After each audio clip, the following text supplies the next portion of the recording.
Gary, let's take a moment and say thank you to our sponsors at Fuji Sport. Yeah, absolutely. They've been working with us for a very long time, not only on this podcast, but also at the Academy. And I'm taking a peek at their website right now, and they have a brand new ultra light gi. Now, this is mind-blowing. I'm looking at my size. A2 is 2.75 pounds. I mean, that's under 3 pounds. That's mind-blowing. I could even lift that. And go to their website, fujisports.com. Check it out. Anything you could need for your jiu-jitsu journey, you can find at fujisports.com. Hey, it's been a while since we started RŌL TV project. It's been a while since you started it. I did come in later, and I can't say enough about it, especially the new platform. It's really amazing, fully customizable, and you know a little bit more about the structure. Well, so 2 things you need to know. One is the subscription service, which is $9 a month. You can get access to hundreds of videos, hundreds of drills, techniques, and so on in a very nice library categorized as you need them. But 2 different lessons. You can actually purchase those individually and you own them. So the subscription is not tied to it at all. You can look at things like spider guard, half guard sweeps, half guard chokes, folding pass, and so on. There's so many of them out there. So take a look and see where you need help with the videos, right? 30%. If you type in RŌL Radio as a code. Who doesn't like saving money? Go to rolacademy.tv. What's up, everyone, and welcome back. If you haven't already, please remember to hit the like, share, subscribe, download, listen, and whatever other button there is, and leave us a review wherever you do listen. That ensures that we can continue bringing you the great guests and amazing content that you have come to expect. Very few jiu-jitsu practitioners get a submission named after them, and next to none have it happen while still a blue belt. Tarik Hopstock developed a shoulder lock after struggling to finish Kimuras on stronger opponents, and he discusses what it took to develop the submission, learning steps versus concepts, and how he motivates his students to continue having fun when they may be feeling the mental pressures that come along with jiu-jitsu. Here's the RŌL Radio with a top IBJJF competitor, instructor at Frontline Academy in Norway, and the creator of the Tarikoplata, Tarik Hopstock.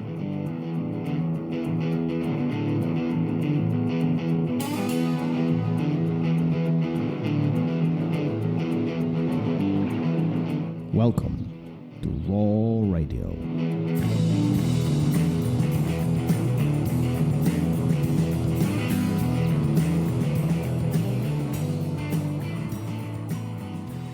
And we are live. Yeah, here we go. Good morning. Good morning. Mr. Pond. How are you? I'm all right. I got my coffee and yeah, I'm good to go. I got my coffee. Listen, something bit me on the finger and it itches as hell. Like I'm telling you, it's annoying. Okay. That's a great conversation starter. I wanted to share that with you. I don't know what it is. Something. I don't know. I don't know what to tell you. It's like a bee sting. I don't know. But I don't know. No, if it was a bee sting, you'd be crying. I probably. So I don't think it's from a bee. Probably. I don't know. We got tools in here. The studio actually, as nice as it looks, there's a toolbox over there. We could just lop the tip of that finger off. Sounds like a solution for the kids' class. Well, it works for me. Whatever. It doesn't matter. All right. So are we going to do this? Yeah, absolutely. We've done many of these, overseas conversations. Right. We've reached out many times out to Europe and different continents. But today is actually going to be, I think, and I say this every single time, but they just get very, very interesting as far as the conversations are concerned, right? Well, let's bring our guest. And Tarik, how are you? I'm doing great. Thank you guys for having me. Thank you. And, I'm sorry. I don't know. What's the time over there in Chicago? 9 a.m. 9 a.m. 9 a.m. So, nice. Yeah, we're getting up a little early for you. We don't usually do them this early. I'm sorry you had to hear that awful story. Thank you, guys. It itches. Well, I just scratch it. I can't tell you what else to do. How are things going by you? Is good. So right now, like a more chill period when it comes to jiu-jitsu competing.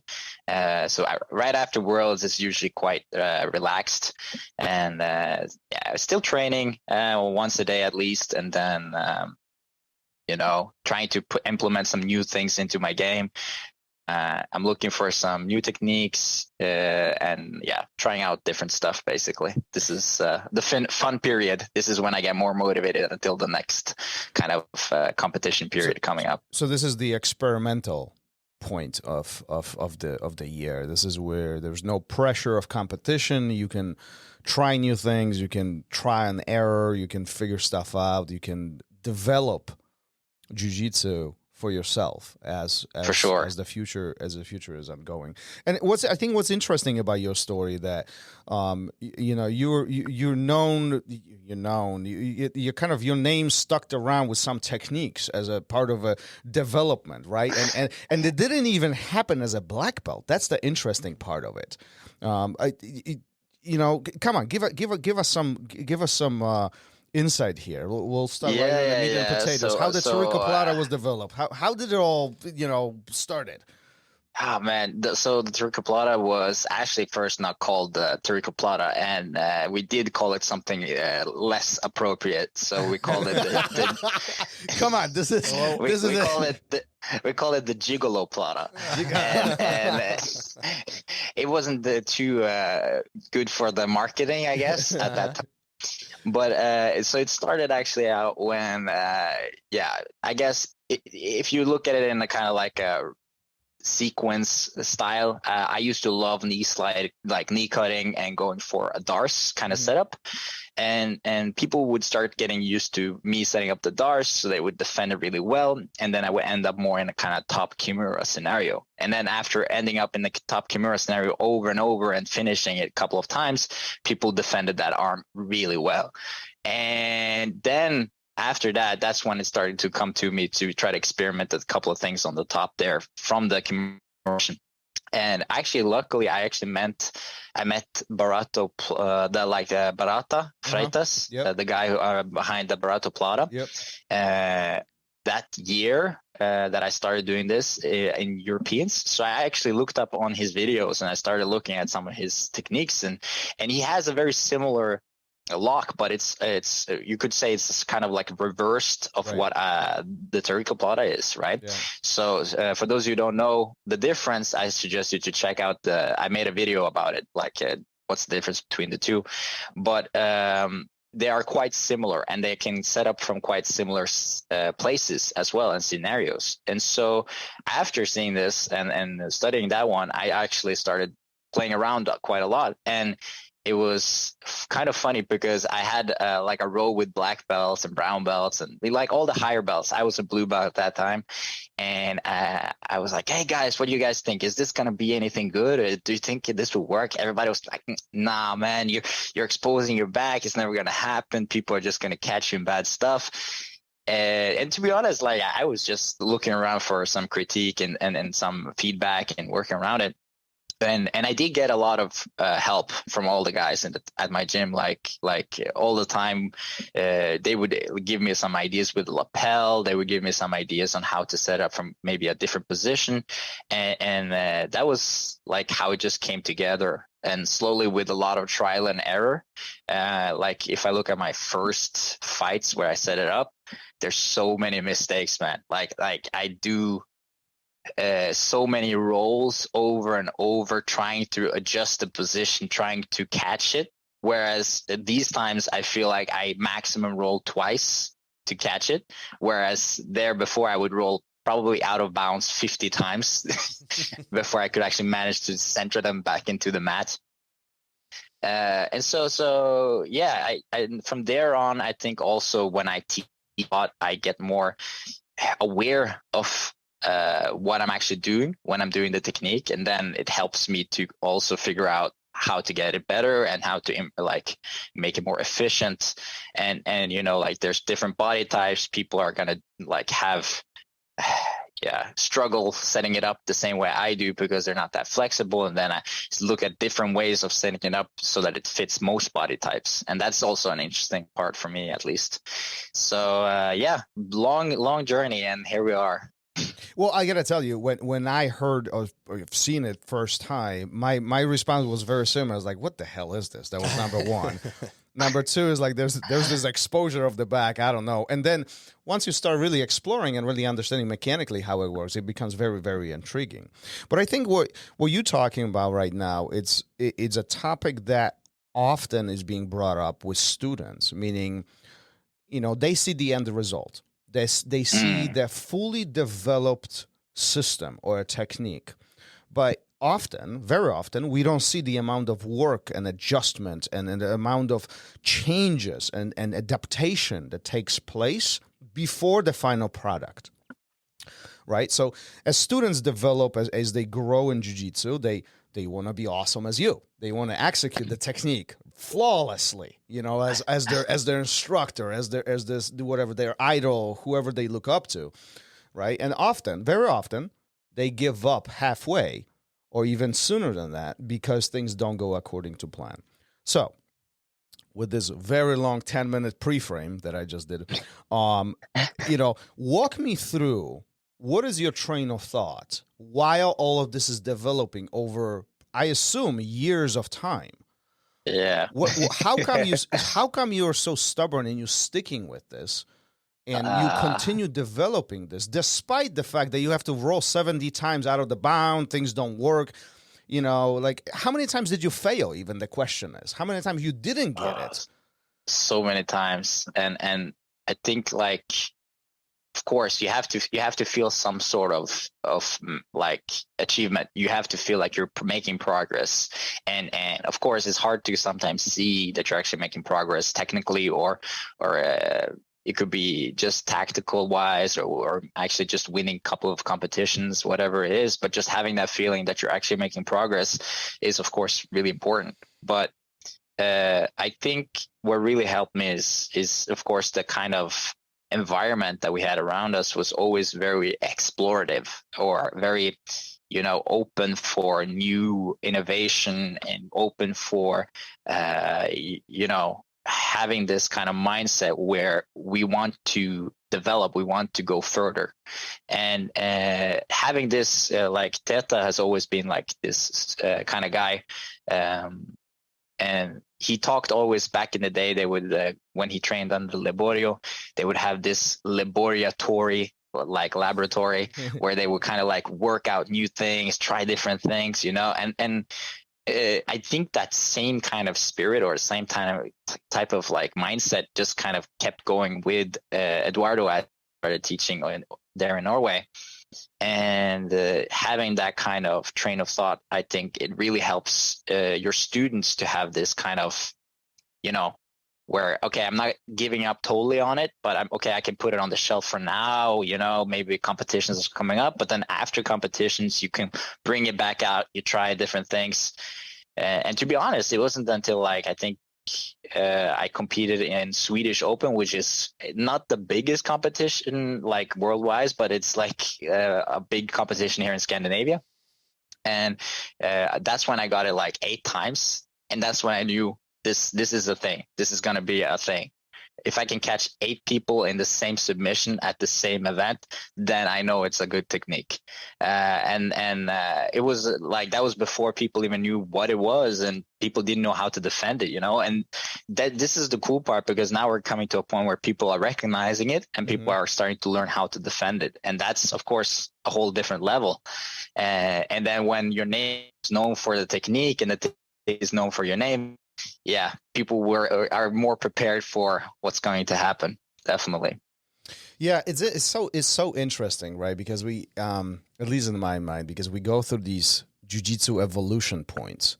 The new techniques, new systems, new things are getting developed, and they bubble up. And I was like, what the hell is this? This guy is, submitting everybody with this thing. Everybody's looking it up, YouTubing it, for trying to figure stuff out. And then somebody finds a defense, and then that puts you as the person who's associated with it in a point. What do you do with it? Do you redevelop it, meaning improve it? Or do you kind of let it go and say, this is kind of completed item and I'm going to focus on something else? Where's your mind on that? Well, that's the hard part. When you look at jiu-jitsu, it's really hard to just force development. It kind of, I feel like it happens a little bit more random than you want it to be, in a sense. It's more like while you're rolling and you're trying things and you're more open-minded, that's when things kind of fall into place a lot of the times. You can, of course, try to focus with positional sparring, and you can force basically situations where it will happen more often, or you can make some progress there. But I feel like if you really want to see it with the whole picture, it's always like in the randomness that it happens.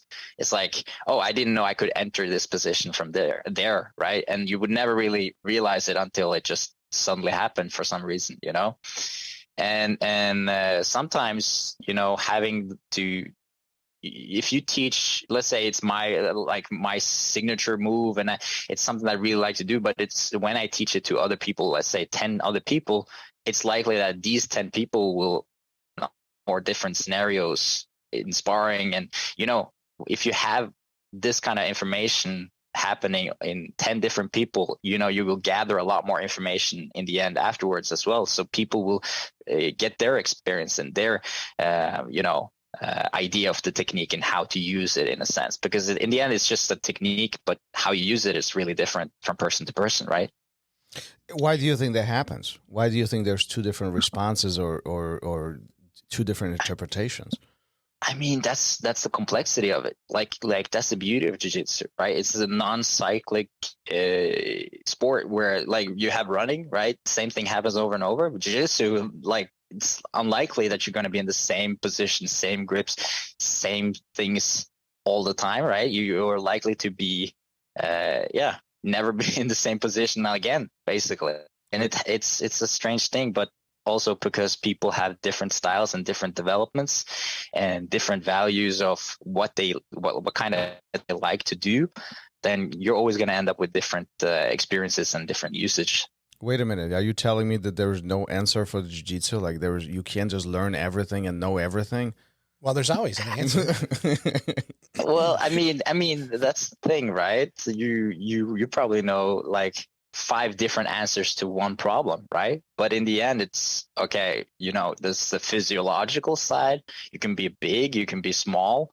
That will decide which one is the best suited for you, right? But then there's preference, and then there's timing, and there's so many factors that comes into play whether or not this is the right solution.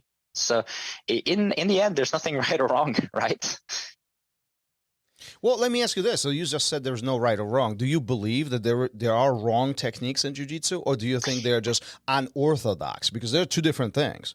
Yeah, no, I think there's bad habits, of course, and then there's less efficient, and there's things that work, obviously. But yeah, that's the thing. Like it's not black or white in a sense. It's very, like, you will see white belts managing something on a different white belt that shouldn't work because it's just the other guy doesn't know how to control the position, or and then the white belt goes off the mat thinking that he did something right because he got past the guard. But then you're like, but what you did there, the spinny thing going to the pass, is not really a good technique. You're giving up your back, and then you're trying to explain it, but he doesn't, like, he came out of there feeling accomplishment because he got past the guard, right?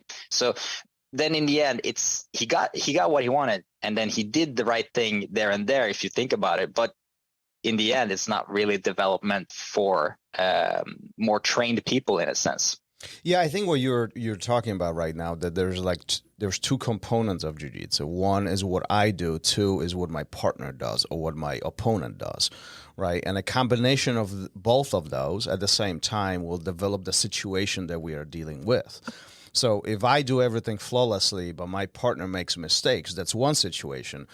But if my partner makes mistakes and I have a slappy thing, but it kind of gives me one edge over, I'm still winning, but it doesn't make it right? Mm-hmm. So it is very dynamic in a sense, and it's very, I suppose unpredictable in a sense, right? Well, there's like that winning ugly thing, right? I don't know if you've ever heard that term. No. You probably haven't, but no. Basically, I'm for it. Right. I don't know what you're talking about. Well, you're taking advantage of somebody else's lack of knowledge, lack of skill, and unwittingly even. You're just, everything's falling into place for you, even though you're not necessarily doing things correctly. Yeah. And that goes back to, like, I think when that happens, especially in the lower ranks, I think you start developing those bad habits you were talking about. And I was wondering, throughout your whole process, developing this, what were there bad habits? Because, you know, we always here at least are saying like fundamentals all the time. And what you're doing is not. And I'm wondering, you know, from the outside appearance, it doesn't seem that way. I agree. It's like, what is happening? I remember the first time I ever saw it, I was blown away. And at that point I was like, that's not for me. You know, I'm not there yet. And so developing this and early, it's early in your career, I guess is what I'm getting at. It's early in your career and you're focusing on this thing. How do you stop from developing bad habits? Or what would you say to a student even who's, you know, exploring, and so that they focus on what they need to and not get carried away into something that maybe is taking them in a direction they're not ready for yet? Yeah, no, like the fundamentals is always important, and it, like in my scenario, at least I was a blue belt at that time, so I felt like I had somewhat idea of, you know, and passes and what's like the you could say the pyramid of positions looks like in the end, right? And what's the whole goal of the game. The problem is kind of like when you have white belts who don't have like they haven't even like sketched out the form of what they're trying to do in like a sparring situation. Like just an example could be that they're starting from their knees instead of like one playing guard and one playing standing, or both starting standing, in a sense. Like their idea of sparring is okay, I'm just going to hold you down. That's a great example. And then you're trying to explain to them, but you want to advance, you want to go past your legs, and you want to go. So having that understanding is vital, and that's fundamental. So you have to have some sort of fundamental knowledge. But then I think like you will have to encourage people to seek knowledge. That's the only thing that's going to inspire, you know, the students to keep going as well. I feel like I can't really prevent people from trying to learn and being more engaged in the sport that I love as well. You know, like I feel like it's only wrong for me to say like, no, stay away from YouTube, you know, whereas I'm more like, try to be skeptical. Try to be you could try the things that you see and do it on the open mat, like drill it, whatever, and then see if it works against white belts, blue belts, purple belts, browns, like even black belts, and we'll kind of get the feedback that you want as well.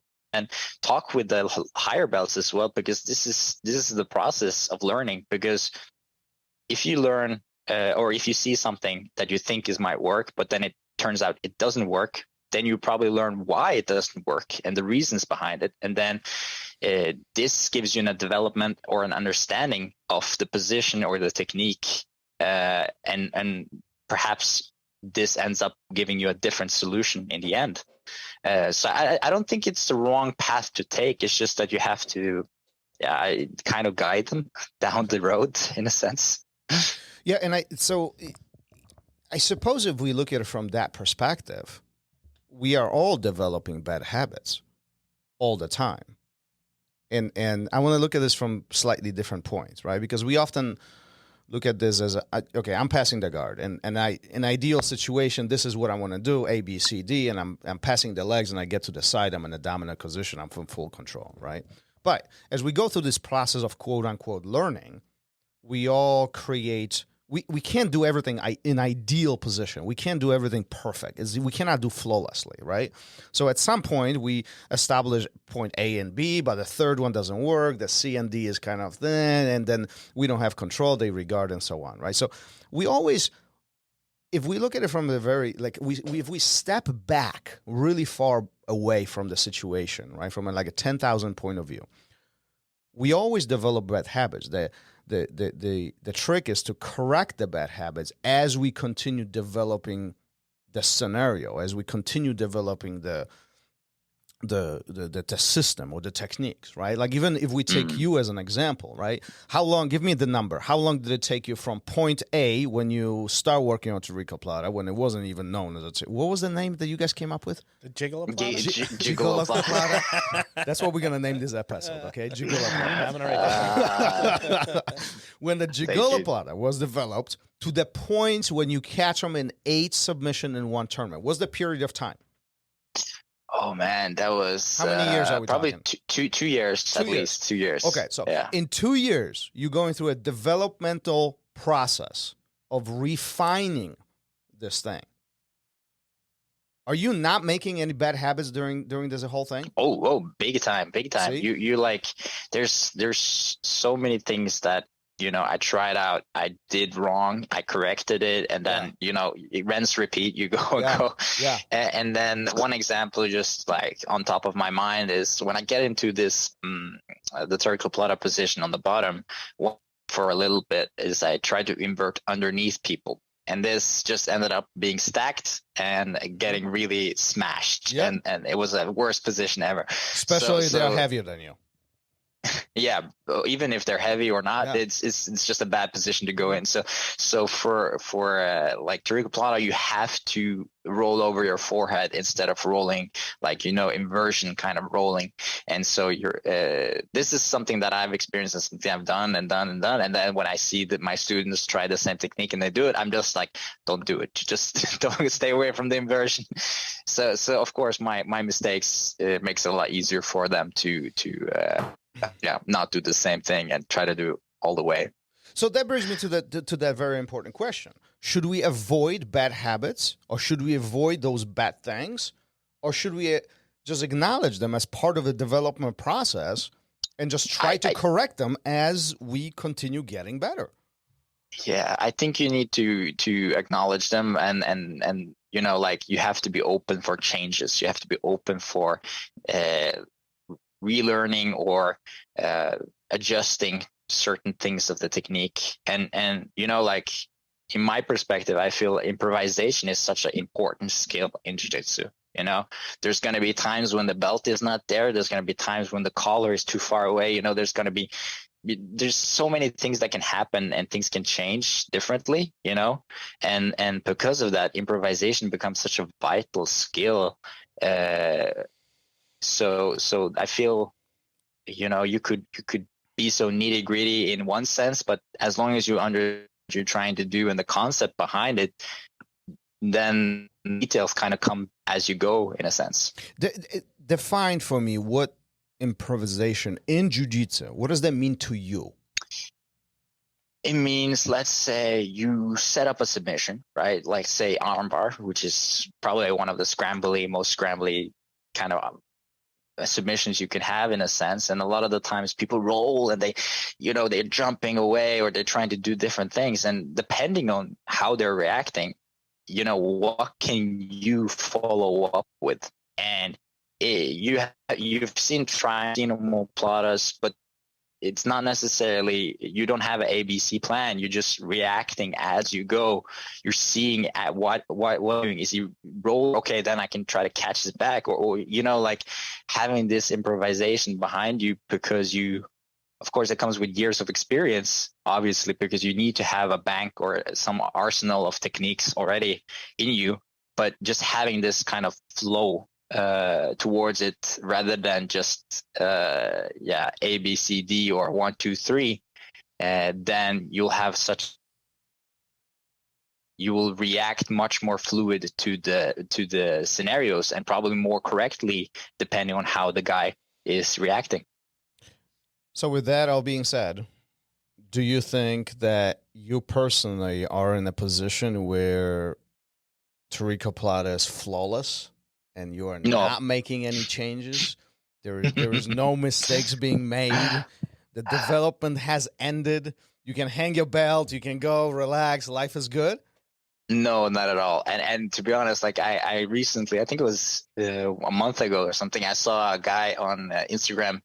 He made a setup on how to defend the lasso guard, or defend against the lasso guard, or counter it, more probably a better way of saying it, by setting up the Tarikoplata by doing a back step. In my eyes, obviously, I don't see it as the most likely setup, but it's not something that I've seen before. So you see, the development goes on, and that's the fun part when you've made a technique that's spread out so much, is that you have so many people trying it out and doing different things. And so it just keeps, it's its own living thing in a sense, right? but yeah, it keeps developing, and probably at some point I'll have to do a remastered edition instructional at some point, because the old one is getting a little bit older right now. Does that give you a sense of satisfaction? I mean, take a look at it for a moment, right? I mean, one technique started development as a blue belt over X amount of years, but now it is world known. There is probably tens of thousands of people who do this daily. They look up to you, and they seek that expertise by obviously purchasing your instructionals or learning from you. I mean, does that give you a sense of satisfaction?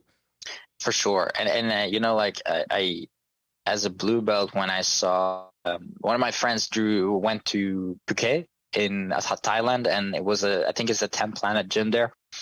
And they have this huge flow chart of jiu-jitsu positions on the wall. And so he filmed something for me. So he was like filming, and then he went like Kimura trap, and then you see Tarikoplata down there. I was like, what? They have it there? Like that far? And that was like one of the first times when I was really realizing how big it has come. And to be honest, I think it's grown past my name in a sense. People will be like, oh, you're Tarik. Wait, are you the guy who made Tarikoplata? So they don't know necessarily that it's me, or they didn't even know that there was a person behind it. They just know the technique, which is kind of interesting. And I think it's a lot of fun just like seeing people doing it, and just seeing how much it has been a part of the jiu-jitsu history in a sense, or at least the past few years. And so, yeah, definitely great pleasure in it. That's awesome. Gary, what techniques did you develop? I'm still working on those bad habits. I got to get over those bad habits. I just will go back a little bit. We were talking about ABC 1, 2, 3, and more conceptual learning versus more conceptual learning. And at what point do you think should it always be that way from the time you step on the mat? Or with your students, are you like, it's ABC not for now, and then when I see that those are handled and in your toolbox, now we can start talking about concepts. Because I know for me, when I made that switch, a whole new world opened up, and I don't know when it should be pushed or just left alone. I definitely feel like my beginners classes are much more 1, 2, 3 ABC in a sense, but then like as further and you're trying to like you will feel the response as well. If they're very interested and they want to learn more, they're hungry for more, then I will be much more giving, and I will give them a little bit more like, oh, by the way, this position is also here and also here, give them kind of like these kind of, I don't know, breadcrumbs, just to get them going. And you will notice like people are different, right? People learn different. Some people are going to be super conceptual from the day one. Other people are going to be like, almost like computers. I have this one guy, he's like, you just teach him 3 techniques, and it's like you wrote the code in his brain, and he just goes straight out, and he just 1, 2, 3, and that's all he needs, because he does it with 100% confidence, and it's just hardwired at him. And you have those guys as well, and with those guys probably I don't need to like teach them any conceptually, but I try to give them the idea that it's much bigger than just Kimura from close guard. It's Kimura from so many places. Mm-hmm. You can say like Kimura is much more than just a submission. It's a control. It's like it can give you different positions. You can transition from this to that. Having this kind of perspective will open up a lot of doors, but in the end it's not something that I'm gonna push in the first class. What I think is a very fine line is like almost a balancing act for an instructor, right? Because from one, it could be very stimulating and overwhelming for a student to know that the Kimura could take place from 7 different places. Right, that could be that could be the thing that pushed them over, and they are just overwhelmed and they are done with it. right? At the same time, I know myself when I teach things like Kimura or arm lock or even triangle, those basic concepts, and then you say, well, the same thing is right here, or right here, or right here. You're just changing elevations or rotations of your body, just, but the concept is the same. Like the mechanics are the same as you, and those eyes just open. Whoa. That's like the very satisfying point for the instructor, at least. At least for me, is like they got it. That the dots just got connected. So one guy, or one of the guys I used to have a lot of privates with, he was like always telling me like this metaphor where he felt like, it was kind of like train stations. You have these train stations all over the place with these positions and techniques, but then suddenly you're starting to realize how these train stations are connected and how they're actually like on a map. And then there's, and suddenly you're seeing like lines drawn between them that you didn't think existed before. And that was his metaphor, at least, and probably helped him out thinking this way. But in a sense, it does really feel like that way. Yeah, no, absolutely. I love these little metaphors. Who was this? Zanji? I think Zanji was talking about, or the being dropped in the ocean. Oh, yeah. No, that was at Drew Weatherhead when he was talking about pivoting. No. Well, I do see what you're getting at, though. It's like you're I remember who it was. It was like somebody drops you in the middle of the ocean, and all you see is like just few feet around you, and see nothing but the water. And then you start paddling, and there's more water, and you're starting to realize how big of the water is. And then you start realizing that you're nothing in comparing to the amount of water that's around you. And then there's an island. And like everything just continues expanding. And you just, more you learn, more you're starting to understand. I was actually talking about somebody last night about this. It's more you learn of jiu-jitsu, I feel, more you're starting to understand how much you don't know yet. Mm-hmm. Mm. You know what I mean? It's like in the beginning when first month, 2 months, 3 months, whatever, 6 months, you get your stripes on your belts, life is good. It's like, oh yes, I'm learning. This is so amazing. I'm learning new things. This is so amazing. And then you go more and more, and then you start realize how much you don't know yet. How much there is more to study, how much there is more to learn. And then you start scratching your head. It's like, damn, I still don't know anything. Yeah. And then you get your blue and you get your purple and you still scratch your head. And then you get black belt and you're like, damn, there's so much more, and it's just mind blowing. How do you guys as instructors keep people from being discouraged about that? Because I think that can be very overwhelming for people. Oh yeah, for sure. No, I think like the technical part is of course an important aspect, and they have to feel somewhat progress. But I think like there's other training that will help people be more motivated, like the social side of it. It's important to have an inclusive environment. You have some joking around, people having fun, put on the music. Make it a vibe that's not just, it's not just mastering the techniques in a sense. It's more than that. It's an experience. It's something you go to do to have fun and enjoy with your friends. And, that way it's much more than just the technical side of it. Obviously, like you have people who are more serious than others. You have people who have families and, a lot of responsibilities. So when they come in, it's not their prior one to learn this pass, but rather to have fun and have a good training. So I think, definitely like I think everybody understands how important techniques is, but it's not the only thing that inspires people to come in that door. Yeah, I think this is important what you're saying right now. For most people, in my opinion, about 99%, if not more, they will not be a world champions. In most of those cases, most of them will not even probably compete, and it's for a lot of these people, for a lot of these students, this is a hobby. This is, a point of getaway. It's something where they can relax. They can, stimulate their mind. They can stimulate their body. They can get away from the stress of life. and they can learn something new. They can have a sense of achievement. They can, educational point, and two, make the bonds, make relationships, make new friends, little trash talking, little smashing somebody, little rubbing against the face, all that creates these bonds that, you really can't get anywhere else. You surely can't get it lifting in the gym. I mean, listen. Is competing important? Because I while Thomas was talking, I was reflecting on the people that I train with, and a couple of the guys that are probably at the higher level, they don't compete, and I'm wondering how important you think it is.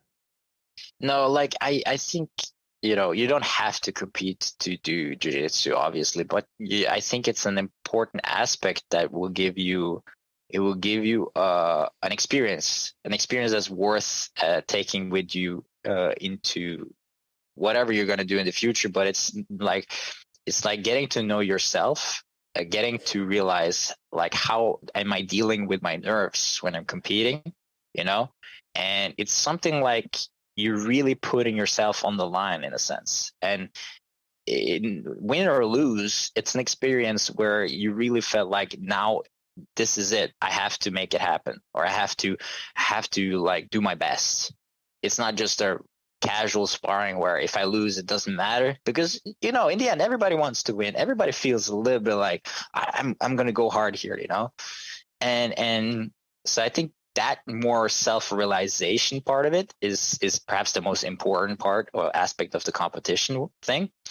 But I think it's also important as an instructor to make it less intimidating in a sense. I think like, especially like when we have small competitions, local things like that, I think a lot of purple, brown, those guys, they will feel a little pressure because, oh, I'm a brown belt or I'm a purple belt, and now people are gonna or expect things of me, or they have that kind of pressure, and then you have to kind of like tell them like it doesn't matter what happens there. This is competition. Things happen. You lose. Like I've lost to brown belts when I was a black belt because of points or whatever. It happens, and then you just have to kind of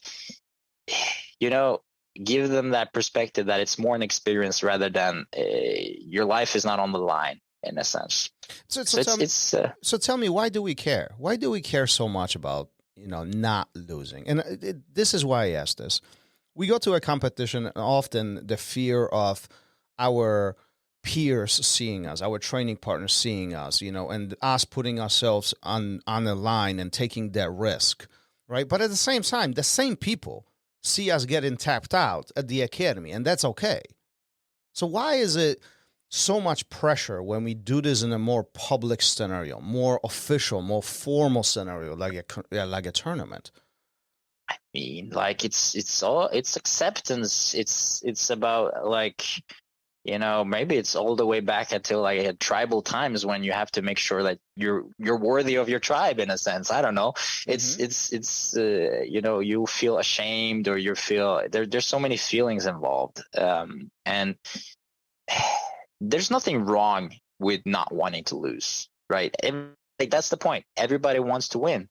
And the fact that you're going to fight other people who wants this just as much as you do, somebody has to lose. I'm just saying, like after the first eliminatory rounds, half of the guys are gone. Half of the guys have to pack the bag.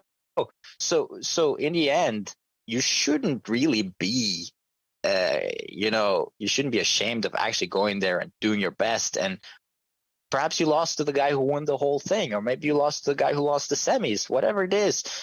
That's the nature of the competition, and you should like really make it less intimidating. I feel like, of course, there's all those things, but you just have to kind of take away the fear of losing, at least for the most part. Yeah, I was talking to one of my students a few weeks back, and if I made a similar analogy, as you said, that round one, half of the guys lose, but if you look at this deeper. At the end of the tournament, everybody lost besides one person. Yeah. I mean, literally, that's the end result. Everybody has lost. So if you got, 50, 60 guys, 59 of them just had a loss. And if you look at it from that perspective, I think it mentally changes the way how everybody should be looking at this, because many of us look at as a loss, as a failure, but I think there is more to it. There's a learning curve. There is a sense of achievement of stepping on the mat. There is a sense of you doing something that all the people sitting on the couch are not doing. So more power to all of you guys who step on the mat and challenge yourself out there. So I think that's fabulous part of that journey. For sure. Silence. For sure. No, it's a good point. I mean, you always tell everybody, right? Hey, you showed up. That's more than most people did this weekend. Just signing up and walking through that door with your bag is an achievement, because there is a lot of pressure you put on yourself. And you have other people around you, everything we just talked about. So yeah, just showing up is an achievement in and of itself. But one thing that I also think is, there's some students that are very goal oriented in a sense. And I think competitions can be a super good, like, end goal in a sense for progression or for training. Like, I had one guy joining 5 months ago, and just he, like, first month he was like, oh, there's a competition in 5 months. Should I sign up for this one? And then, oh yeah, hello. We have a visitor. Hi. We had a visitor. Hi. Beautiful. Who's that? Hey. Hi. Calvika? Helping her out. She's like 1.5. She's adorable. Who are these people? That's amazing. No, so and I think, like, having a competition to view as a goal, obviously you can't really put your expectations too high if you've only trained for 5 months. But it will kind of motivate you to train, and will keep you going. It will keep you coming to the gym and trying to learn as much as you can. So I don't know. It depends really on the student, obviously, because there's some people who will not like this pressure, but there's people who do as well. Do you think there is a perfect time to start competition? I think there's a personal right time. It will really depend on the person. If you have a person that's very impulsive and very, kind of like a junkie, he likes to jump into things, then he can basically go after the first or second month, basically. Might not be the best experience, because they'll lose, because they will meet some guy who's trained for 9 months, perhaps, but that will give them probably an idea of what there is and what's to come, and especially if they have that kind of jump in mentality, then it might motivate them even more, like at least some of my guys ended up with. But go ahead. Yeah, so if you have a guy who's a little bit less secure in himself and not so impulsive, then I would say perhaps wait maybe half a year, and then when they feel at least confident in their game, that would be really nice.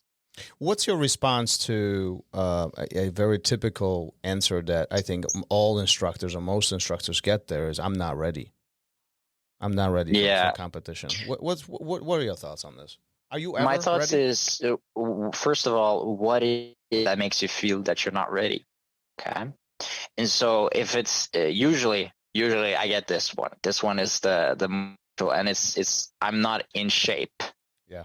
And when I hear this, I'm like, dude, it's a local tourney.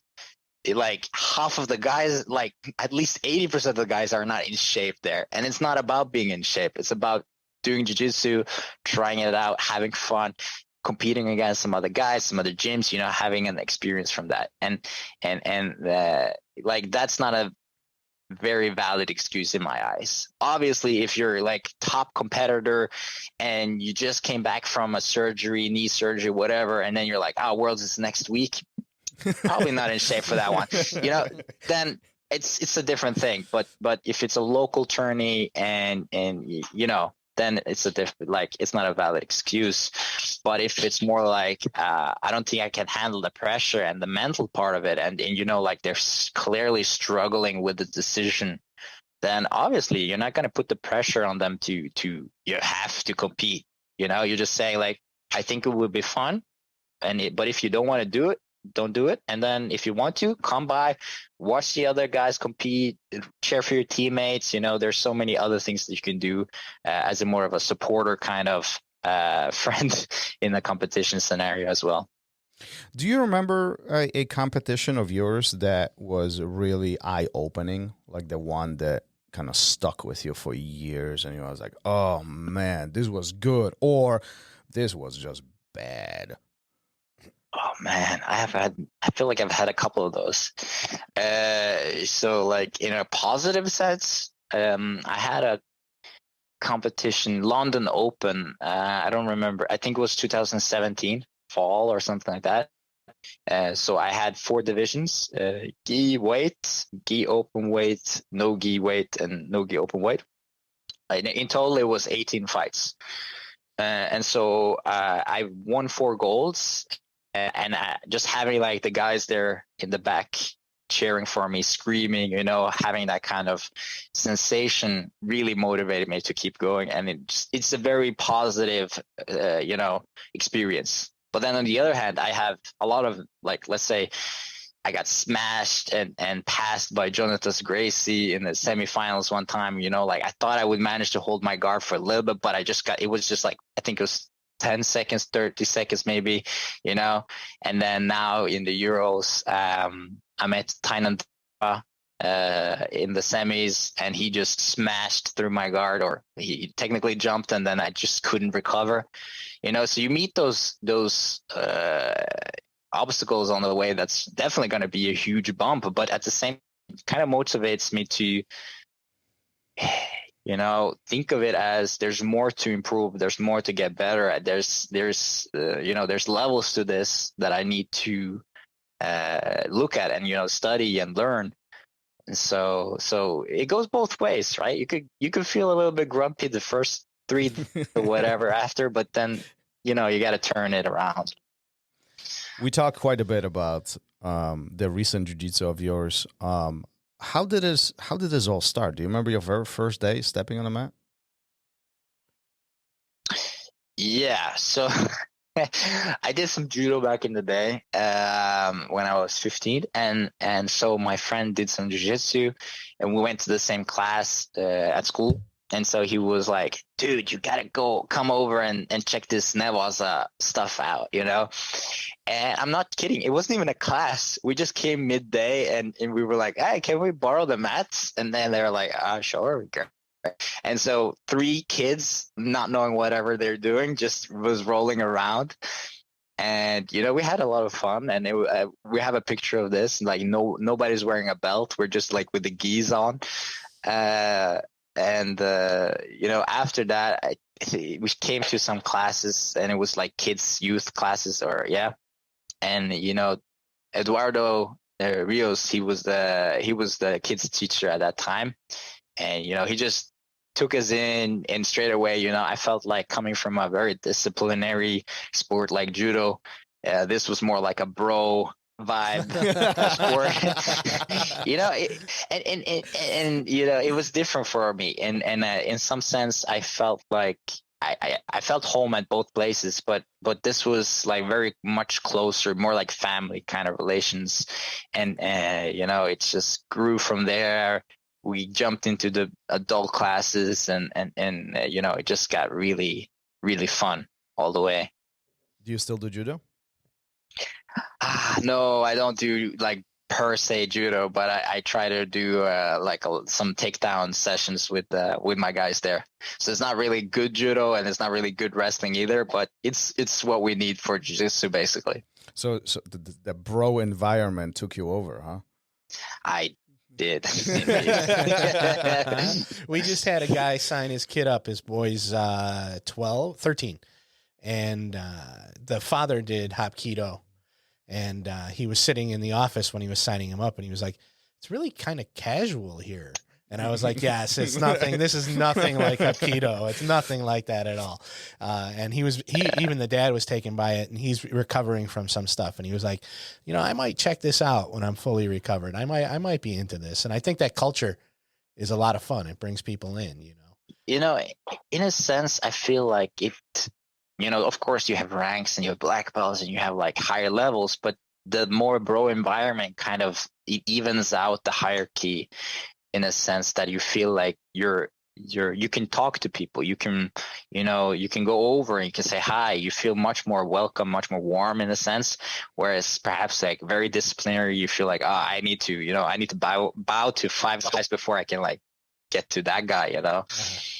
And obviously we have etiquettes, we have things in jiu-jitsu, we have like, you shouldn't ask a black belt to roll in some gyms. In our gym, we're very open for it, but there's some etiquette still around. And so I think like we're just a very milder version of it. And this in one sense is very attractive to a lot of people. Yeah.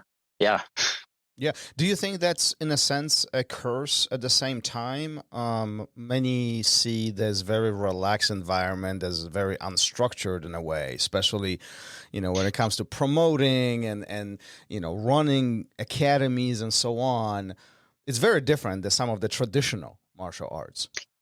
I think, yeah, obviously if you're ruling with the iron fist, things will go very smoothly, you know, like nothing, no drama, no tragedies, whatever. Right. But at the same time, how much joy are you taking away from it? You know, like there's so many things that I feel like that can be enjoyed.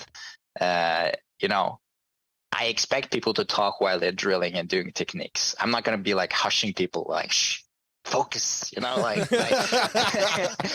walking with a bamboo stick and so it's kind of like that. And no, like I'm saying, it's I feel like it's a sport that should be open for everybody, and it should be something to enjoy and like have a fun doing the training process.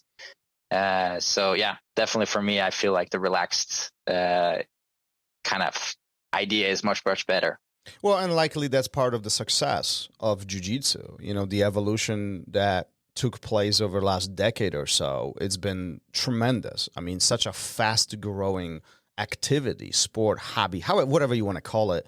You know, there's really not many more that grow in that rapid rate, you know, to continue expanding, and more people are interested and continue to signing up and continue, you know, start exploring that as an activity, as a hobby. And for many, it's a life-changing experience. I agree. We've been at this for an hour, almost an hour. We're not done. Like go ahead. I'm not gonna be like a bum or how should I say, like party pooper. That's what you call it.